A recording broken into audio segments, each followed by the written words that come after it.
everybody has to have a transceiver, a shovel, and a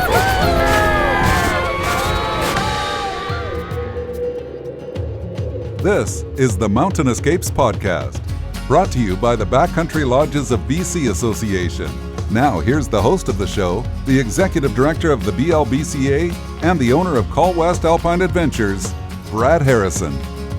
Today we welcome Sarah Yancey, co-owner, operator of Boulder Hut Lodge, located in the Purcells Mountains near Kimberley, BC. Hey Sarah, how are things going at Boulder Hut today? Fantastic, Brad. Can you tell us a little bit about Boulder Hut? Boulder Hut is in southeast British Columbia in the Purcells Mountains. We are of humble origins, but date back some decades now. We bought our lodge from Margie Jamieson. She and her partner, Art Toomey, founded the lodge. They really began the operation in the late 60s, but didn't build the actual Boulder Hut, as it were, till the 80s. So yeah, we're a small lodge. We host 12 guests at any given time. We've got nice sized tenure, 15,000 acres, but we're homegrown log cabin, off-grid, no roads. We helicopter in and are primarily a winter operation. Yeah, I actually knew Margie, or I know Margie, and I used to know her late husband, Art.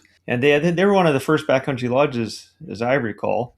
I've been lucky enough to be there a couple of times. I've done a couple of CAA courses there over the time. But when did you take over from them? 2006 was our first season. How did you end up buying a backcountry lodge? Like, how did this come to be? Well, Mark and I were both ski patrolling at the time, but Mark, doing the avalanche forecasting, he needed to further his education and was taking an avalanche course at the Boulder Hut. Of course, Margie was teaching the course. I believe she was teaching it with James Blench, if I'm not mistaken. She and Mark were sitting on what was called the Group W bench at the time, just shooting the breeze. And Mark wistfully asked Margie how in the world, she came to be in this position herself. And she said, well, funny, the lodge is for sale. And long story short, he came home after his course, told me about it. Our daughter Grace was a baby at the time, but we put our ducks in a row, traveled back to Kimberley in the spring, flew in for a firewood week. Grace, I guess, would have been about 7 months. So fell in love with the place, flew back home, mulled it over, hiked in over the summer, talked to our friends, families, accountant, etc., and received all manner of advice to the pro and con, I suppose, about taking on such an endeavor. But at the end of the day, we weren't scared off, and we decided if we could match ski patrolling wages, we might just be able to work things out, and the rest was history. So yeah, we are a few hours, 2.5 hours south of our lodge, as it were. What in your previous kind of work life experience or your recreational experience made it feel like you could run these lodges the way they should be? Let's see, I'll start with myself. I had been, by that time, probably about 15 years, having worked in the backcountry, whether it was for the Forest Service, Park Service, various land management agencies, doing a lot of trail work, primarily sort of across Alaska, Washington, Idaho. I had spent a lot of time in the backcountry, so I was very much comfortable in and passionate about working in the mountains. Mark, too, had been an avid climber and mountaineer and skier. Both of us, obviously, passionate skiers in the ski patrol industry, but Mark had been running his own businesses for, I guess, at least a decade. By that time, he was sort of more a natural entrepreneur. So he was versed in business and running crews and sort of that back end. And by the way, also was a builder, so felt comfortable tackling construction projects. So sort of between our comfort in the backcountry with building and with business, nominally for me, we figured we might just be able to tackle it. And let's kind of flip to your activities. And with your, let's just say your winter trips, are they all guided, catered? What kind of offerings do you have for people who want to come and spend time with you? We offer primarily guided and catered trips, but we also rent our lodge to self-guided trips. We are nearly all catered. And has it always been that way with Boulder Hut? When we bought the business, we ran, I'd say, I'm going to dig through the memory here a little bit, but I'd say we were nearly primarily all guided and catered. And at that time, we were running 2 avalanche courses per year on average. Over the years, we have had some seasons heavier on a self-guided basis and some not. We had self-catering for some time, but have by and large phased that out. So with the catering, what should we expect? Are we going to get noodles and sausages, or what kind of dinners are we going to expect? Well, if food prices keep going up the way they are, it'll be closer to that. But no, we take a lot of pride. Our chefs take a lot of pride in their work. I'd like to say we at a minimum maintain the high standards of our sister lodges. We feed fine cuisine. We've got fresh produce. We've got, seafood, meats. We try to source locally and economically. So we, I would say, are serving a very high quality foods, not your standard noodles, but we're also trying to stay within the margins of our clients. And so, yeah. Yeah. And so, with a sort of focus on our environmental impact or our footprint nowadays, you think that buying or sourcing most of your supplies locally, does that help to reduce that environmental footprint?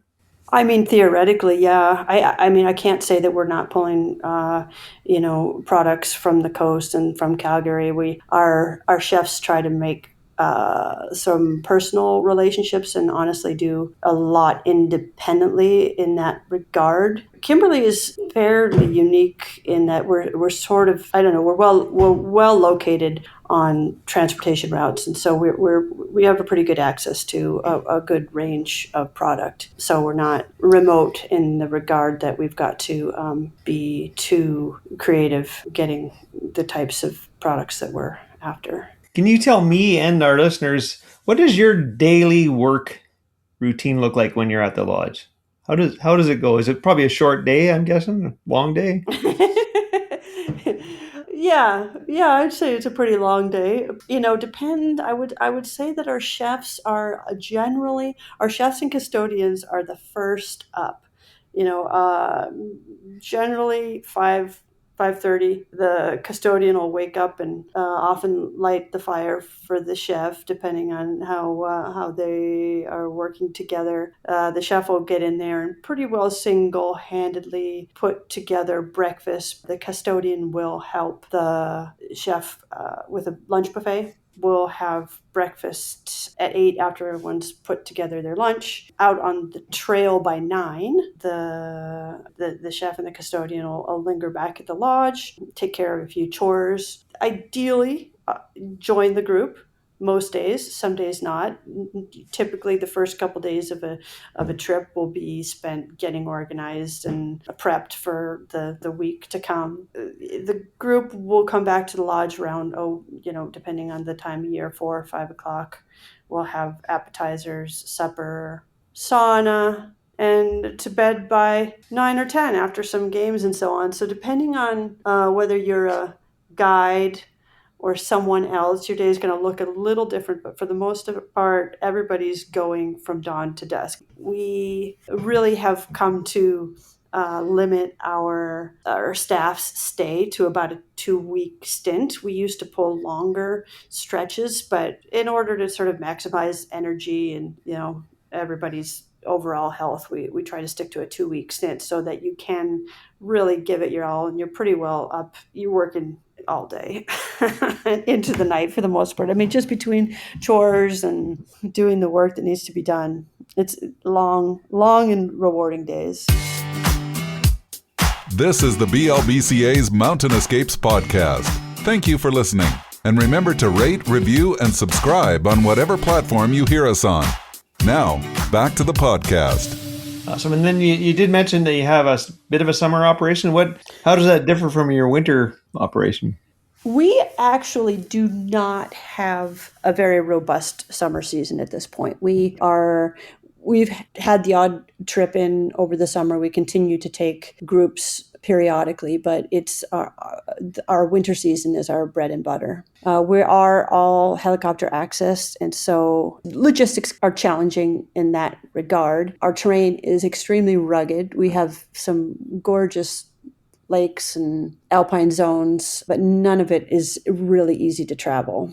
So it is advanced hiking and a pretty specific market. Our lodge is rustic too, so we're not typically considered a wedding venue or some of those types of things. Yeah, are kind of always keeping it in our back pocket for future dreaming. But currently, we're really focused on our winter operations.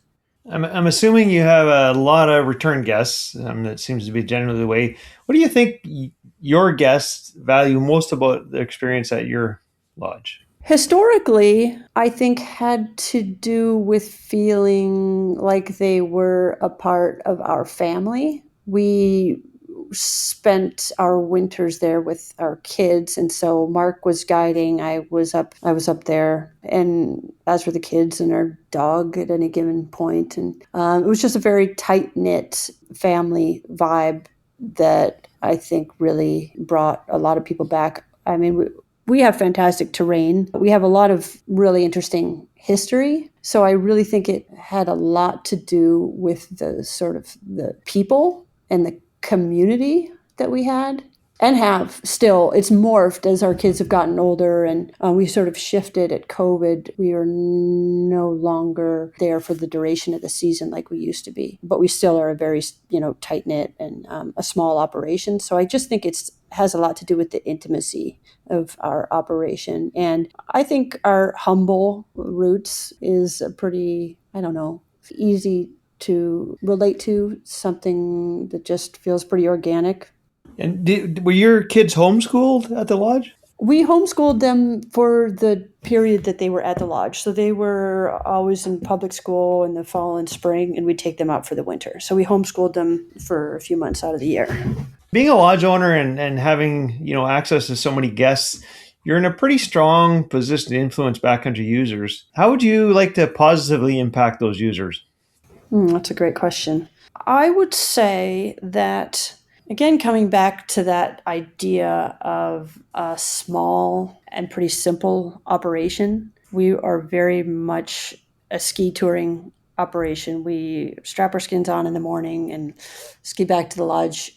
We're very true to the ethic of backcountry skiing, so you're absolutely immersed in your environment. I think what we pride ourselves on offering is an opportunity for people to be in an incredible natural setting with a fantastic group of people that enables all sorts of fantastic relationships to develop, but also just quiet time spent in the mountains, reflecting, laughing, relaxing, maybe going really hard. But we consider ourselves an internet-free operation. We have internet for our staff use, and increasingly people are coming with their own connectivity, but that's historically that wasn't a part of lodge life, and we really would prefer to keep it that way. So it has a lot to do with just really reducing life down to some really simple, basic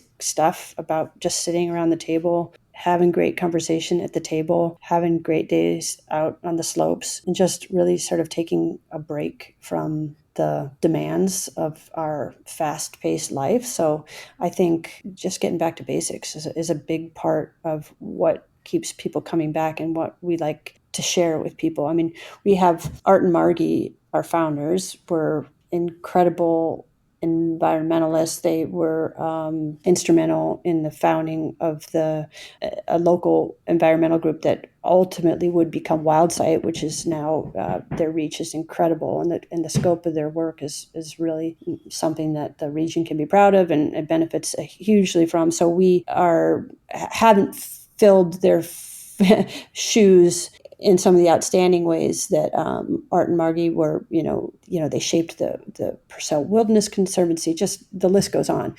So we don't have some of those really sort of emblematic successes to add to our resume. Rather, we're just, as I said, simple and getting people out doing what they came to do, which is ski and be with their friends and family and having a good time.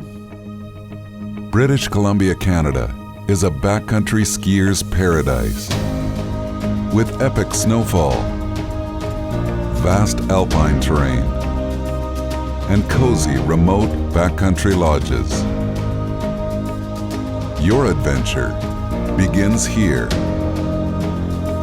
at backcountrylodgesofbc.com. This is the Mountain Escapes, brought to you by the BLBCA. We are chatting with Sarah Yancey, co-owner of Boulder Hut. Welcome back.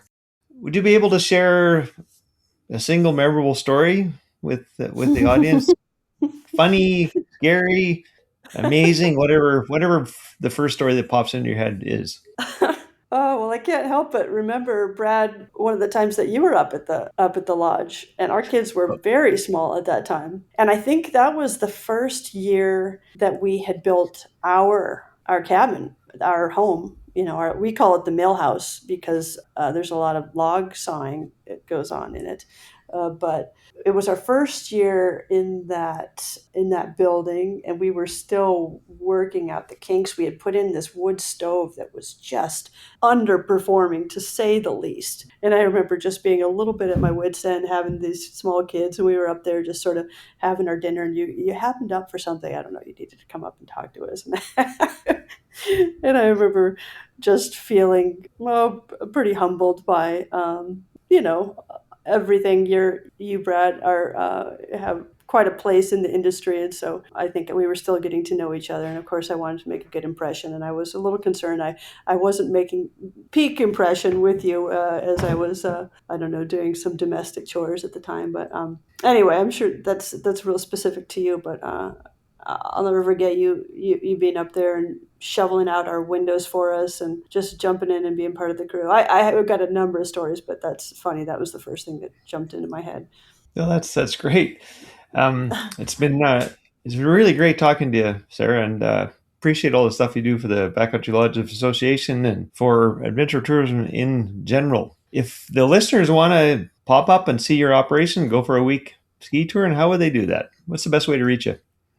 Well, go to the Backcountry Lodges of British Columbia Association website, of course, first, and find us among our many friends there. But no, we're at boulderhutadventures.com is our website. And, of course, they can find out about our availability. And our daughter, Grace, is now managing the bulk of our client correspondence, so she's likely going to be their first point of contact for booking. We are happy to talk over the phone or email. Phone seems to get right to the point often, and that'll be my go-to. Thanks, Sarah. Make sure you say hi to Mark and Grace for me, and have a great winter. Thanks for taking your time. Hey, you bet. Thanks, Brad. This has been the BLBCA's Mountain Escapes. We have been fortunate enough to visit with Sarah Yancey, co-owner of Boulder Hut. We thank you for listening in. Take good care. Mountain Escapes, brought to you by the BLBCA. Copyright 2025.